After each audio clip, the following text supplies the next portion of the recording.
வணக்கம். மாநில செய்திகள் வாசிப்பவர் ஜமீர் அக்தர்.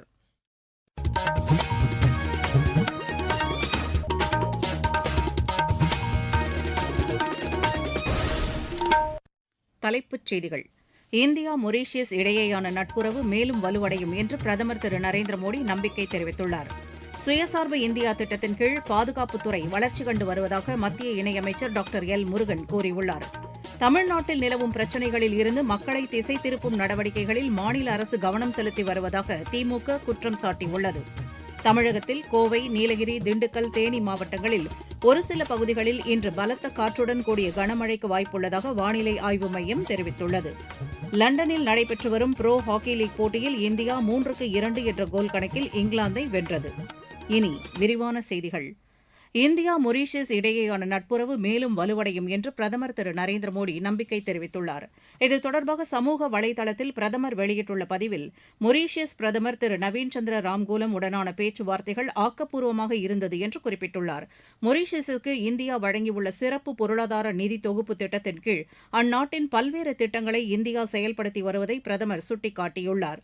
திறன் மேம்பாடு, பாதுகாப்பு, எரிசக்தி, சைபர் பாதுகாப்பு உள்ளிட்ட பல்வேறு துறைகளில் இரு நாடுகளும் இணைந்து செயல்படுவது குறித்து விரிவாக விவாதிக்கப்பட்டதாக பிரதமர் திரு நரேந்திர மோடி தெரிவித்துள்ளார்.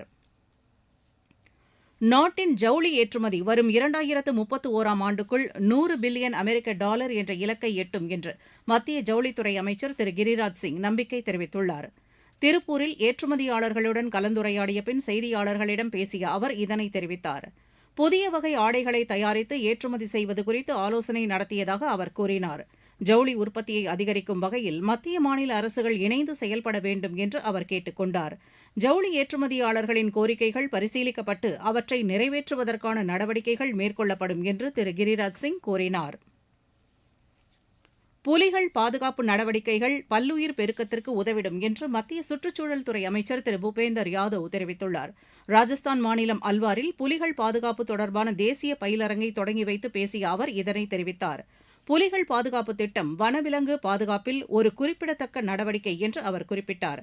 வனவிலங்குகளை பாதுகாப்பதற்கான நடவடிக்கைகள் காடுகள் மற்றும் நீர்நிலைகளின் பாதுகாப்பிற்கும் பல்லுயிர் பெருக்கத்திற்கும் உதவிடும் என்று திரு பூபேந்தர் யாதவ் தெரிவித்தார்.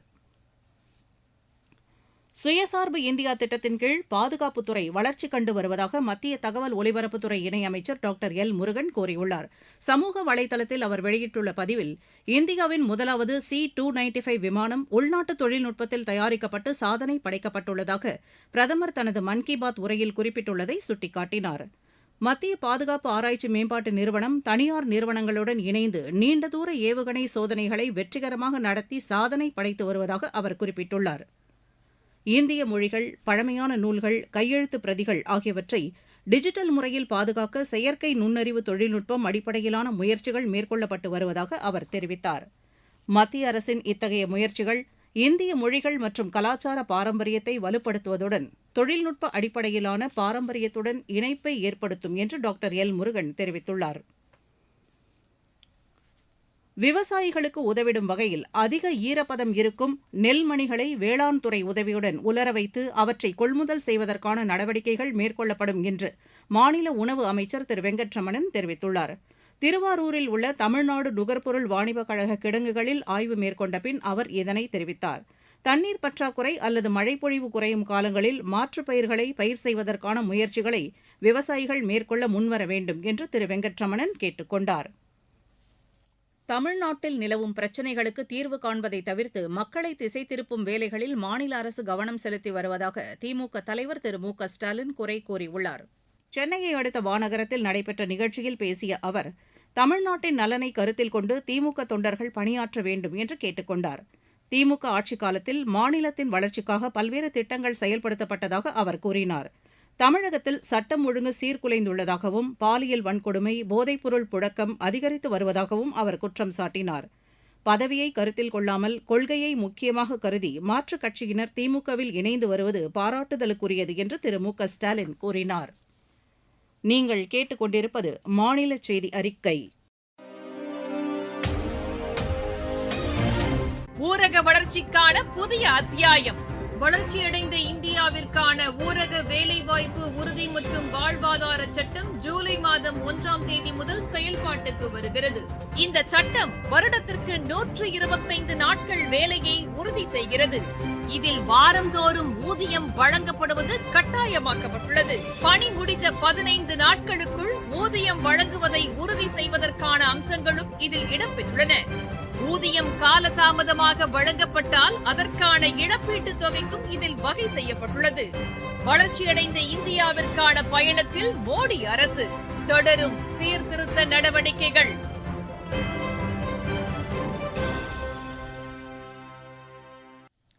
தமிழகத்தின் வளர்ச்சியில் ஆளும் கட்சிக்கு அக்கறை இல்லை என்று பிஜேபி மாநில தலைவர் திரு நயினார் நாகேந்திரன் குற்றம் சாட்டியுள்ளார். தஞ்சாவூரில் நடைபெற்ற மாவட்ட செயல் வீரர்கள் கூட்டத்திற்கு பின்னர் செய்தியாளர்களிடம் பேசிய அவர், மாநிலத்தின் வளர்ச்சிக்காக பிஜேபி தொடர்ந்து பாடுபடும் என்று தெரிவித்தார். மேகதாது விவகாரம் தொடர்பாக உரிய நேரத்தில் பிஜேபி சார்பில் போராட்டம் நடத்துவது குறித்து அறிவிக்கப்படும் என்று திரு நயினார் நாகேந்திரன் கூறினார். கல்லூரி பேராசிரியர்கள் பணி நியமன தேர்வு முறைகேடுகள் குறித்து விசாரணை நடத்தப்பட வேண்டும் என்று மாநில அரசுக்கு இந்திய கம்யூனிஸ்ட் கட்சி வலியுறுத்தியுள்ளது. இதுகுறித்து அக்கட்சியின் மாநில செயற்குழு வெளியிட்டுள்ள அறிக்கையில், இது தொடர்பான புகார்கள் மீதான விசாரணை முடியும் வரை பணி நியமனம் குறித்த நடைமுறைகளை நிறுத்தி வைக்க வேண்டும் என்று தெரிவிக்கப்பட்டுள்ளது. தகுதியுடையவர்களுக்கு ஆசிரியர் பணிக்கான வாய்ப்புகளை மாநில அரசு உறுதி செய்ய வேண்டும் என்று இந்திய கம்யூனிஸ்ட் கட்சி கேட்டுக் கொண்டுள்ளது. அரசு இசைப் பள்ளிகளில் மாணவர் சேர்க்கையை அதிகரிக்கும் வகையில் சேலத்தில் பிரம்மாண்ட பரதநாட்டிய நிகழ்ச்சி நடைபெற்றது. இந்த நிகழ்ச்சியில் 1450 மாணவியர் பங்கேற்று நடனமாடி சாதனை நிகழ்த்தப்பட்டதாக ஆசிரியர் சங்க தலைவர் திரு சக்தி எமது செய்தியாளரிடம் தெரிவித்தார். சேலம் மாவட்ட மிகப்பெரிய விழிப்புணர்வு நாட்டிய நிகழ்ச்சி. தமிழ்நாட்டில் இருக்கக்கூடிய அத்தனை இசைப்பள்ளிகளுக்கு மாணவர் சேர்க்கைக்காக ஒரு மாபெரும் வரலாற்று சாதனை நிகழ்ச்சி நாங்க ஏற்பாடு பண்ணியிருக்கோம். இன்னைக்கு 1500 குழந்தைகளுக்கு பக்கமா வந்திருக்கோம். இதுல இந்தியாவிலே ஃபர்ஸ்ட் 46 டீச்சர்ஸ் லைவ் பண்ணியிருக்கோம். நாங்க ஒட்டுக்கா லைவ் நட்டவங்க பண்ணி 1500 குழந்தைங்க ஆடி இருக்காங்க. எல்லா ஆசிரியர்களுமே மாவட்ட அரசு இசைப்பள்ளியில பரதநாட்டியத்துறை படிச்சுட்டு இன்னைக்கு நாங்க எல்லாருமே ஒரு ஆசிரியர்களா இருக்கோம். எங்களுக்கு இசைப்பள்ளி மிகப்பெரிய ஒரு சப்போர்ட்டா இருக்கு. இதோட நோக்கம் அனைவரும் ஒரு பக்தியும் ஒரு தெளிவும் அடைய வேண்டும். ஏழை மாணவர்கள் பரதநாட்டியம் கத்துக்கணும். எல்லா தரப்பு மக்களும் இசைப்பள்ளிக்கு ஆதரவு தெரிவிங்கள். தமிழகத்தில் கோவை, நீலகிரி, திண்டுக்கல், தேனி மாவட்டங்களில் ஒரு சில பகுதிகளில் இன்று பலத்த காற்றுடன் கூடிய கனமழைக்கு வாய்ப்புள்ளதாக வானிலை ஆய்வு மையம் தெரிவித்துள்ளது. குமரிக்கடல் பகுதியில் நிலவும் காற்றழுத்த பாதை காரணமாக மேற்கு தொடர்ச்சி மாவட்டங்கள், நாமக்கல், ஈரோடு, சேலம், மதுரை மாவட்டங்களில் ஒரு சில இடங்களில் அடுத்த 6 தினங்களுக்கு மிதமான மழை பெய்யக்கூடும் என்றும் அந்த மையம் கூறியுள்ளது. சென்னை மற்றும் புறநகர் பகுதிகளில் இன்று வானம் ஓரளவு மேகமூட்டத்துடன் காணப்படும் என்றும், நகரின் ஒரு சில பகுதிகளில் இடி மின்னலுடன் கூடிய மிதமான மழைக்கு வாய்ப்புள்ளதாகவும் வானிலை மையம் தெரிவித்துள்ளது. இருவரிச் செய்திகள். பிரான்சில் நிலவும் கடும் வெப்பநிலை காரணமாக இதுவரை 1000க்கும் மேற்பட்டோர் உயிரிழந்துள்ளதாக அந்நாட்டு சுகாதாரத்துறை தெரிவித்துள்ளது. இஸ்ரேல், லெபனான் இடையேயான ஒப்பந்தம் குறித்து அமெரிக்க அதிபர் டொனால்டு டிரம்புடன் லெபனான் அதிபர் ஜோசப் அவுன் ஆலோசனை நடத்தினார். அமெரிக்காவில் கொலராடோ உட்டா எல்லை அருகே உள்ள வனப்பகுதியில் காட்டுத்தீயை அணைக்கும் பணியில் ஈடுபட்டிருந்த 3 தீயணைப்புப் படையினர் உயிரிழந்துள்ளனர். ஜம்மு காஷ்மீரில் பூஞ்ச் மாவட்டத்தில் எல்லையை ஒட்டிய பகுதியில் இந்திய எல்லைக்குள் நுழைந்த பாகிஸ்தான் நாட்டைச் சேர்ந்த ஒருவரை காவல்துறை கைது செய்துள்ளது. மத்திய பிரதேசத்தைச் சேர்ந்த 4 பாரம்பரிய வேளாண் விளைபொருளுக்கு புவிசார் குறியீடு வழங்கப்பட்டுள்ளது. சட்டவிரோதமாக இந்தியாவிற்குள் நுழைய முயன்ற பங்களாதேஷைச் சேர்ந்த 8 பேரை திரிபுரா காவல்துறையினர் கைது செய்தனர். கள்ளக்குறிச்சி மாவட்டம் உளுந்தூர்பேட்டை அருகே திருச்சி நெடுஞ்சாலை பகுதியில் லாரிகளில் இருந்து டீசல் திருடி பதுக்கி வைத்திருந்த 6 பேரை காவல்துறையினர் கைது செய்துள்ளனர். தென்காசி மாவட்டம் சங்கரன்கோவில் அருகே நேரிட்ட சாலை விபத்தில் சம்பவ இடத்திலேயே 2 பேர் உயிரிழந்துள்ளனர். நீலகிரி மாவட்டம் கோத்தகிரியில் பலாப்பழ சீசன் தொடங்கியுள்ளதை அடுத்து பழங்களை ருசிப்பதற்காக காட்டு யானைகள் கோத்தகிரி மலைப்பகுதியில் முகாமிட்டுள்ளன. சென்னையை அடுத்த துரைப்பாக்கம் பகுதியில் சட்டவிரோதமாக மது பாட்டில்களை பதுக்கி வைத்திருந்த நபரை சென்னை பெருநகர காவல்துறையினர் கைது செய்தனர். விளையாட்டுச் செய்திகள். லண்டனில் நடைபெற்று வரும் புரோ ஹாக்கி லீக் போட்டியில் பெனால்டி ஷூட் அவுட் முறையில் இந்தியா 3-2 என்ற கோல் கணக்கில் இங்கிலாந்தை வென்றது. England test cricket captain Ben Stokes சர்வதேச கிரிக்கெட்டிலிருந்து ஓய்வு பெறுவதாக அறிவித்துள்ளார். மீண்டும் தலைப்புச் செய்திகள்.